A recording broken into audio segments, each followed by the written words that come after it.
YouTube, in this video, I'm going to be going over some of the most interesting and most popular NBA myths, and I'm actually going to be debunking them because there are a lot of NBA myths out there, and I don't like to use the C word because YouTube doesn't like it, but it rhymes with lung lyracy. There's a lot of those out there, okay? However, I don't believe any of them really to be true. We're going to be ranging from some of the most talked about NBA myths, some of the most diabolical NBA myths, all the way to, some of the most outrageous, which just can't possibly be true. If you actually believe in any of these theories, please let me know down in the comment section because I am open-minded about these, and actually some of them are pretty interesting and maybe I could be convinced. But if you enjoyed this video, please leave a like, subscribe to the channel, and without further ado, let's get right into myth number one, and by far the biggest, which is NBA is rigged.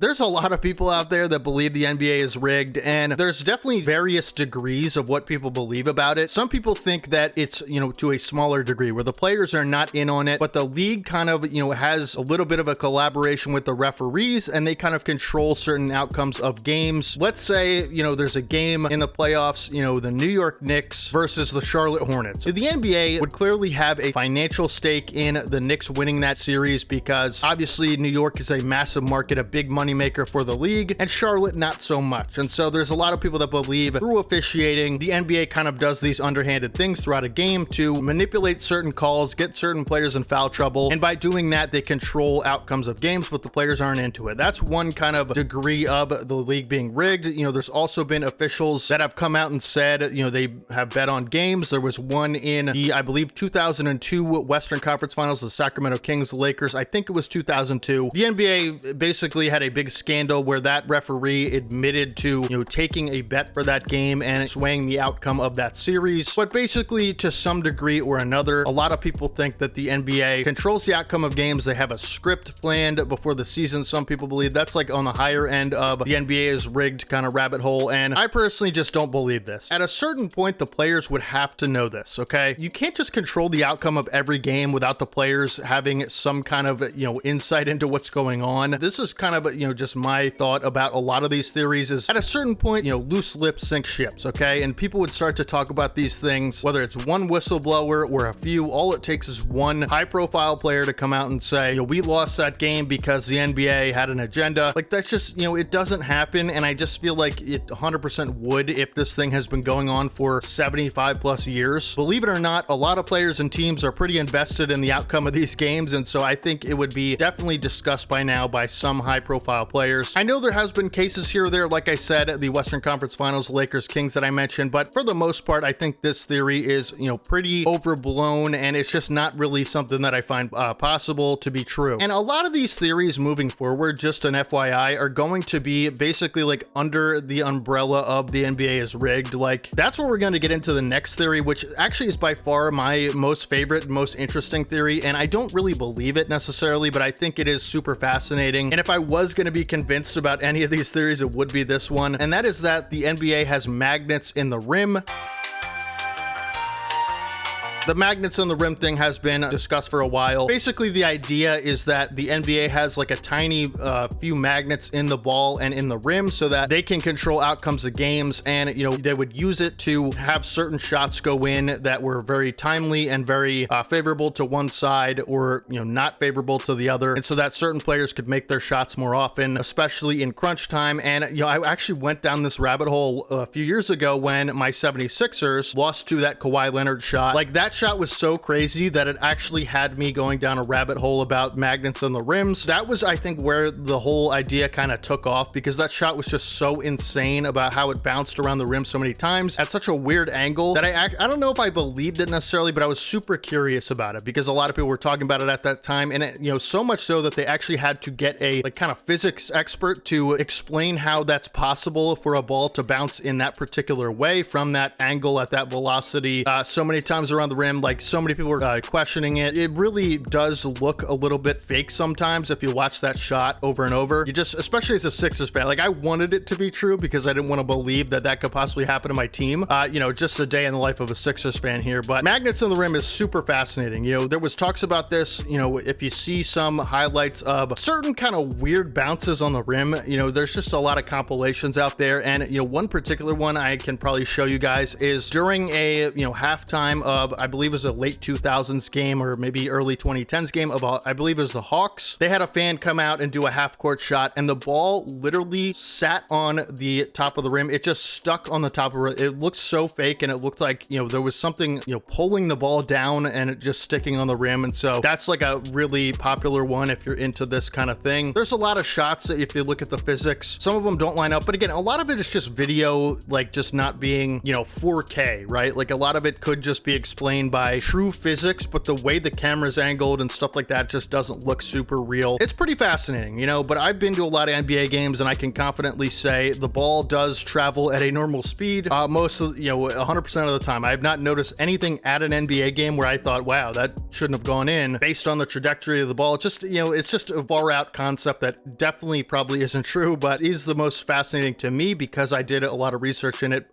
back in the day in 2019 after the Kawhi shot. Let me know down in the comment section if you guys have studied this at all or just looked into it. I think it's super fun. Another big one, you see this about LeBron James a lot, and a lot of these theories are going to be about him basically because there's just so much coverage on him. A lot of people want him to not be legit, and so PEDs has been a discussion in the NBA for a long time.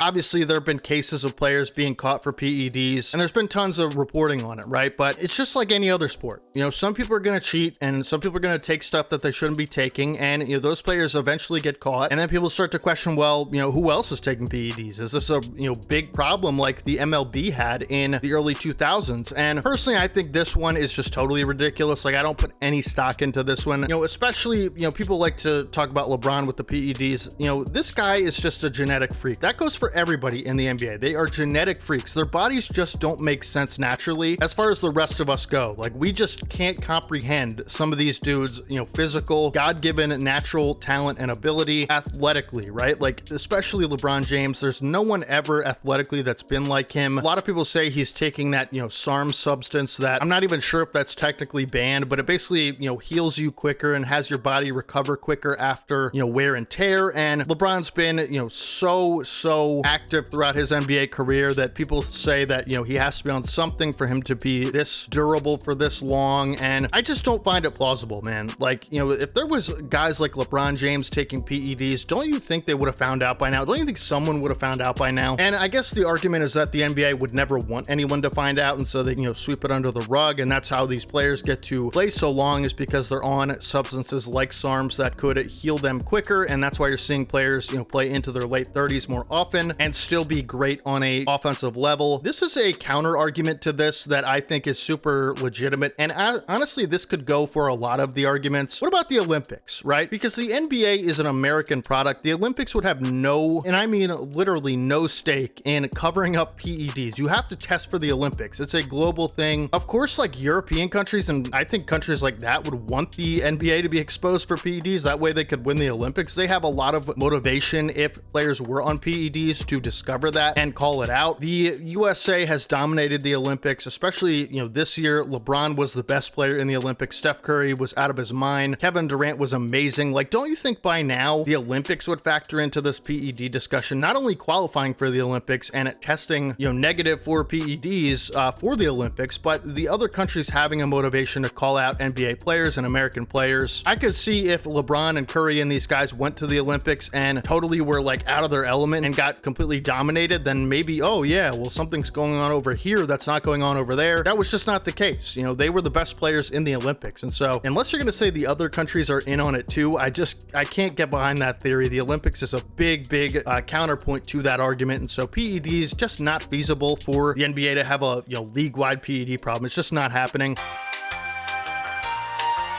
The NBA bubble is always going to be, I don't know if I'd say it's a myth. It's more of like a highly debated topic in NBA circles. Should it have an asterisk? Should it count the way that we count it, like every other title? Absolutely. And this is not because I'm a LeBron fan. I really feel like the bubble in some ways, I think, is the purest form of basketball. A lot of people say this that are, I guess, contrary to the opinion that the bubble shouldn't count. People say, well, oh, there's no fans and it's a very different environment and stuff like that. I feel like it's the purest form of ball because at the end of the day, you know, the fans, there's no distractions in the bubble, right? It's just the players and the basketball, and you know, whatever teams and whatever players are better. I feel like that is the type of environment that really shows that more than any other environment. You know, you can get a lot of distractions out of the way with the NBA bubble and just focus on basketball. And that's what the Lakers did. They beat everybody in the league. They were just the best team in basketball that year. And I feel like if it wasn't the bubble, they would have won that year too. They were so dominant that year. You could say, well, oh, some players weren't motivated in the bubble like the Clippers, but listen, that's their problem. Like, that shouldn't be held against anybody, you know, the Heat or the Lakers for making the finals, the Lakers for winning the finals. Everybody was motivated, you know, just as much as they are now, I feel like, to win in the bubble. Yes, there was a lot going on in the world and it was totally a different kind of thing, but I just feel like completely removed all of the extra BS that goes on in the NBA, especially during the playoffs, and really just boiled down basketball to its purest form. My team against your team, my players against your players, no fans, nothing else, just us and the basketball. The Lakers won. It should not have an asterisk. I feel like a lot of people that bring that up are just salty, you know, LeBron haters, but that's just my 2 cents on it. And I haven't heard a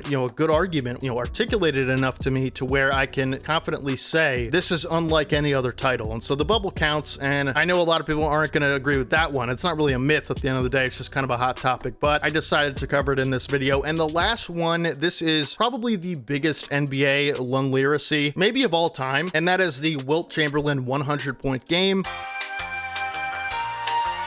Did it even happen, right? There was no TV coverage of it. There was no filming of it. You know, that game in particular was not filmed for some reason. Do you know how many people would have to lie for, you know, like 50, 60 years for this to not have happened and people still agree that it happened? Like, everybody around the NBA, everybody at that game would have to be paid off and lie about this thing for so many years. I get that the, you know, not filming it is kind of weird. I understand that, and I kind of agree with that. Why would the NBA push that? Like, why would everybody in that crowd, the scorekeeper, you know, you'd have to, if you were the NBA and you wanted to push this, you would have to cover up so much stuff and pay off so many people. There's no reason they would lie about this. There's no reason they would make this up. I guess you could say, oh, well, to get people in the stands, oh, well, this guy, Wilt Chamberlain, have you heard of him? He scored 100 points. I don't know. I just think it's so far-fetched and out there that people would lie about this for so many years. For, like, what reason? Why, you know, anytime you're looking into a myth or a theory, you know, you have to have a motive to cover something up or to lie about something, right? Like, people don't just do that for no reason. There has to be a good enough reason to lie to, you know, everybody in the world for 50, 60 years about this 100-point game, and there's no reason. It's also not like this was a random occurrence for Wilt Chamberlain. This dude was averaging 50 points a game. He scored so many points every night. Like, it's not far-fetched to think that one night he could have gotten 100, especially if he really tried to, you know, up his stats and pad his stats a little bit, which he was known to do. There's just not enough of a reason that I could see this not being true. Like,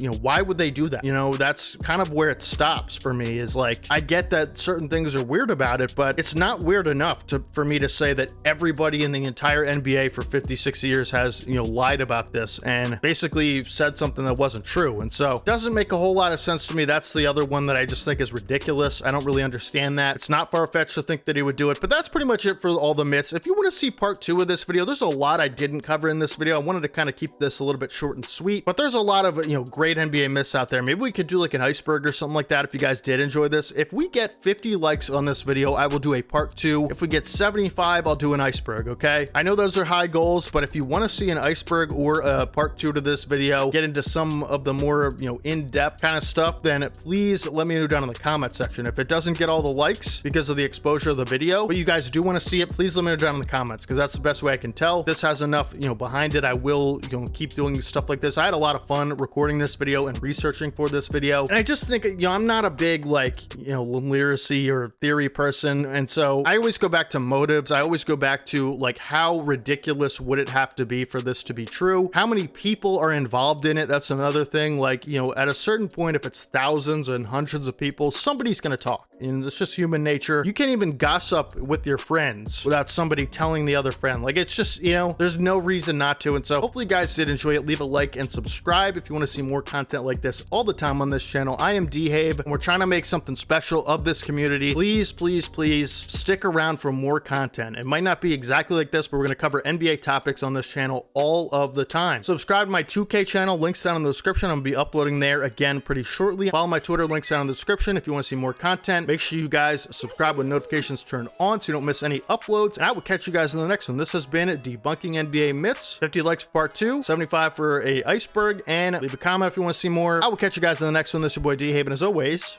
peace.